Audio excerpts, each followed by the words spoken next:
Well, I've had the privilege of working with our first responders in Dutchess County for not just the 20 years I've been the executive of Dutchess, but actually when I began as a staff assistant in the county executive's office in 1976, working with the professional staff as well as the volunteer staff across Dutchess County.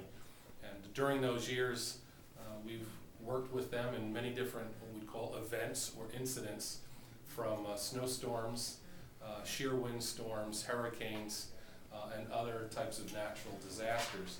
But we've also worked together in some major events that are very notable to our public.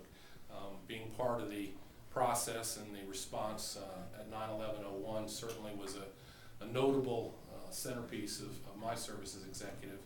We've had some grand storms like the April 1 or April Fool's Day ice storm of a number of years ago, which created an enormous impact on our county. And then, of course, many people remember just recently we had not only an October snowstorm, but we had something called Hurricane Irene. So what we've tried to do is build an infrastructure here at the county government, at our 911 center, our emergency operations center, that services our volunteer community and paid professional community of emergency first responders and all the other associated organizations. This is the hub, this is the headquarters, the coordinating facility with the federal agencies, the state agencies, the county agencies, as well as all the local agencies of fire, EMS, paramedics, and everyone else. In any kind of a day-to-day activity, whether someone's calling an ambulance today, they'll get our county 911 center, they're calling for a fire truck, or someone just has a car accident and needs a police officer for that moment. So what we've tried to do is build that infrastructure to be one of the models in the state of New York. We think we've done that, but it's all thanks to the great county staff, the professional organizations we have, and the dedicated individuals across our different agencies. At this property, we not only have a training center where over 12,000 individuals have come here just this year since January 1 for training and other different emergency response activity purposes. This center is also where every 911 call in the county, whether it's by cell or hardline, is processed.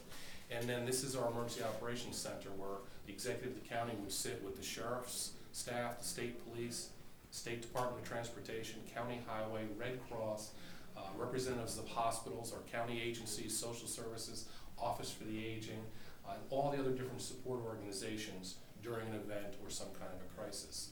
So the reason I'm here today with our county staff is to give County Executive-elect Molniaro an opportunity to see firsthand some of the parts of the facility. He's had some exposure and some experience in his past public service to the site, but I wanted to walk him through today and show him a little bit more of what we do here. The reason being that if there's one thing an executive has to be prepared for, in this case, midnight or 12:01 a.m., transitioning from December 31st to January 1, is the possibility there may be an event. There may be some kind of an emergency which requires the executive's leadership, the executive's coordination, and importantly, in the incident command system, declaration of emergencies or other different types of command responsibilities. So we wanted to be sure that Mr. Molinaro had an opportunity to meet the staff that he did not yet already know, have an opportunity to just kind of know a little bit more about the property and what we do here.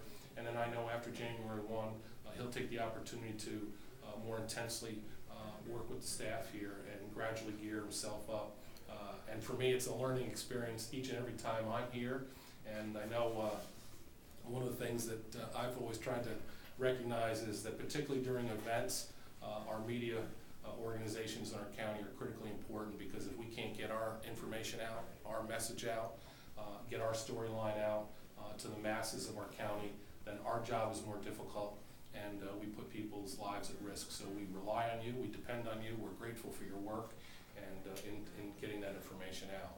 So it's a privilege for me to have Mr. Molinaro, my friend, here with me today, and we've had many, many meetings and many, many discussions over the last week since the election on all the different transitional elements of county government, whether they're budgetary or personnel or staff or operational issues, and this is just one part of that. So we're delighted to have him here on the property today at our county center, and I'll now ask him to make some comments. Sure. Let me just offer broadly that since November the 8th, County Executive Steinhaus has really enabled me and those who will be working with me coming into the new year really to begin not only begin, but to continue a transition process that has us getting up to speed on both the day-to-day operations of county government and those critical components that you can plan for and prepare for, but don't always get to schedule. And this is, I think, one of them.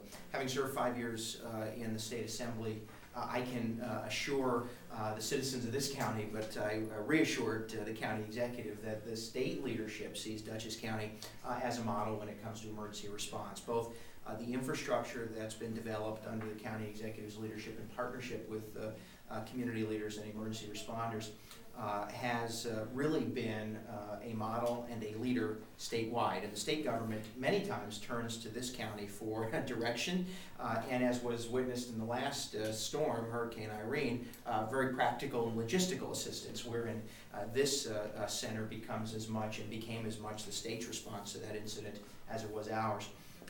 So for 12 years prior, as I think many of you know, I served as a village mayor. I got to see and rely on this institution, the people, the professionals that work here, the volunteer professionals who are situated here during an emergency. I got to see them firsthand, really from the outside.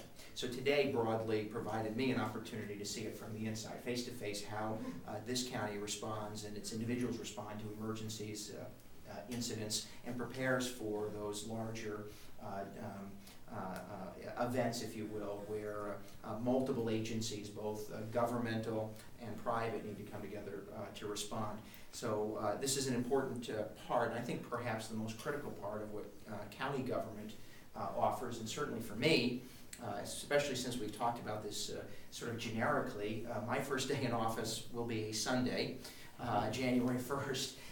And while the folks in this building are prepared to respond, I want them to know, and the citizens of Dutchess County to know, that at least the incoming county executive is moderately prepared for what could or could not occur the first days and weeks of my tenure. But this is an important part of our transition process, and I think actually it's perhaps the most important part of the transition process, because this is where, should there be an event or an emergency, we need to respond effectively and seamlessly.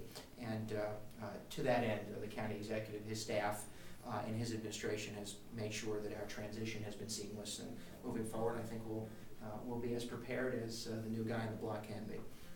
Well, just one example. A few years ago, as the executive of the county, I was responsible for putting together the team organization for a drill wherein a C5A out of Stewart, in a practice environment, crashed, in quotes, in Pleasant Valley.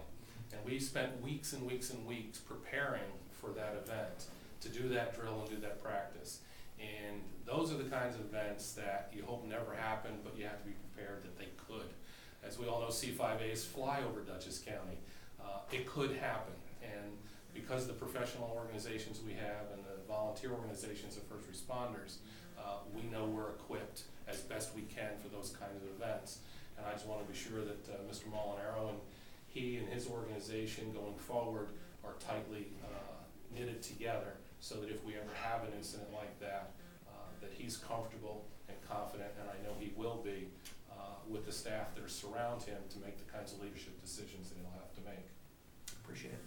Thanks. So we're going to take you into the 911 center if you like, and you can do some brief film if you want, and then we'll, if you want to do a stand-up, whether you want to do it outside or whether you want to do it inside, we can do that. And we'll break off to interview you separately. Yeah, should we do it separately right now?